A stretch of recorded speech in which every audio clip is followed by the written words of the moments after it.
Bonjour à tous, on commence ce tour de la presse sportive par la Ligue des Nations dont la suite de la deuxième journée se disputait hier. Et ce lundi soir, l'Italie est allée réaliser un très bon résultat aux Pays-Bas en s'imposant 1-0. C'est Nicolo Barella qui a offert la victoire à la Squadra Azzurra qui se place en tête de son groupe. C'était une Italie d'enfer, titre le Quotidiano Sportivo. Mais le quotidien s'inquiète aussi pour Nicolo Zaniolo, le milieu offensif de la Roma. Comme tous les journaux du pays, la Gazzetta dello Sport parle même de peur. En effet, le jeune prodige est de nouveau sorti sur blessure pour un problème au genou. On craint une nouvelle rupture du ligament croisé, lui qui revient de cette même blessure contractée en janvier dernier. Du côté des Pays-Bas, Adesport Vereld n'a ce matin rien à dire sur la prestation de son équipe et rien à dire sur le résultat amplement mérité pour les Italiens.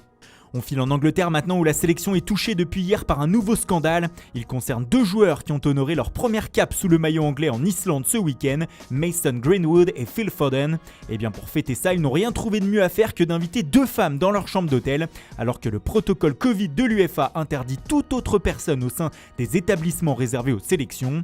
Ils ont été renvoyés du rassemblement et ne joueront pas ce soir contre le Danemark. Et évidemment, les tabloïds ce matin ne les louent pas après leur frasque. Vous êtes des idiots, leur dit le Daily Express. De stupides garçons, selon le Daily Mirror. Le Daily Star va plus loin et fait référence au film Dumb and Dumber avec Jim Carrey, où les deux personnages principaux ne sont pas réputés pour être des lumières.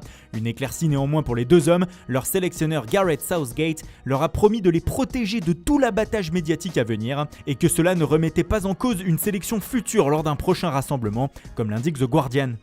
Au sein des clubs, la principale information de la journée de lundi, c'est le retour sur les terrains d'entraînement du FC Barcelone de Lionel Messi. Quelques jours après sa volte-face et son transfert avorté, l'Argentin est de retour et c'est toute l'Espagne qui est soulagée ce matin. Bienvenue chez toi Léo, s'exclame Sport qui indique qu'il s'est entretenu hier avec son nouveau coach Ronald Koeman et lui a promis une implication totale. C'est comme si c'était hier et qu'il ne s'était rien passé, s'enflamme de son côté les Sportiou. Pour As, ce retour signifie le début de l'année 17 de Lionel Messi au FC Barcelone. Pour le moment, il s'entraîne seul avant le résultat de son test au Covid-19, mais il pourrait rapidement retrouver le groupe. Un événement qui dépasse les frontières comme ici en Angleterre où The Independent titre « Le roi est de retour ». Même chose en Italie avec le Corriere dello Sport qui explique que Messi est de retour sur les terrains, mais avec toujours la tête à Manchester City et des pensées pour Pep Guardiola. Les Citizens n'auraient pas du tout abandonné l'idée de faire venir la Pulga la saison prochaine, écrit le média. Ce dernier se penche aussi sur l'actualité Mercato ce matin et parle de la Juventus. Selon le quotidien, la vieille dame veut avancer sur le dossier Alvaro Morata, d'autant que le joueur espagnol serait très chaud à l'idée de revenir à Turin. Il aurait demandé à son club de le laisser partir, mais ce dernier, soutenu par son entraîneur Diego Simeone, lui aurait adressé un non catégorique. Cette affaire pourrait tourner au feuilleton dans les prochains jours. Toujours en Italie, la Gazzetta dello Sport sort ce matin une information qui concerne le FC Barcelone sur le dossier Lautaro Martinez.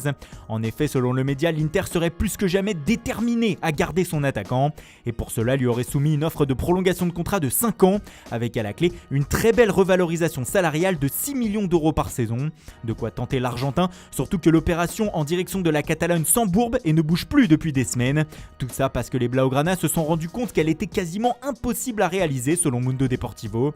Alors le Barça se tourne désormais vers l'attaquant de l'Olympique Lyonnais, Memphis Depay. Et pour le Néerlandais, les Catalans sont prêts à faire une offre car il est beaucoup moins cher que Lautaro. Lyon en demande 30 millions d'euros. Le FCB qui va aussi se lancer à l'assaut d'Eric Garcia, le défenseur central de Manchester City.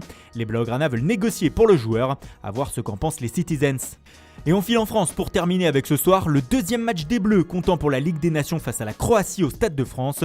2 ans après la finale de la Coupe du Monde, les deux équipes se retrouvent pour le premier match de l'équipe de France dans l'Hexagone depuis quasiment 10 mois. L'équipe espère que Antoine Griezmann sera de retour en forme après une performance en demi-teinte en Suède. Cette rencontre se jouera sans Kylian Mbappé, contraint de quitter le rassemblement hier après avoir été testé positif au Covid-19. Cela est surtout embêtant pour le Paris Saint-Germain qui sera privé de son prodige jeudi pour son premier match de championnat à Lens et dimanche pour le déplacement à Marseille. D'où la colère hier soir du directeur sportif du club Leonardo qui s'est plaint de ne pas avoir été prévenu par la fédération du cas positif de Mbappé. Il l'a appris dans la presse, ce qui ne lui a pas plu. Mbappé n'est pas le seul à avoir été diagnostiqué positif hier. À Manchester City, Riyad Mahrez et Aymeric Laporte ont aussi été contraints à l'isolement, comme le rapporte le Manchester Evening News. Vous sentez cette drôle d'odeur? L'odeur de la saison galère partout en Europe? Voilà, c'est tout pour ce matin. Merci pour votre fidélité, bonne journée à tous et rendez-vous dès ce soir pour un nouveau journal du Mercato.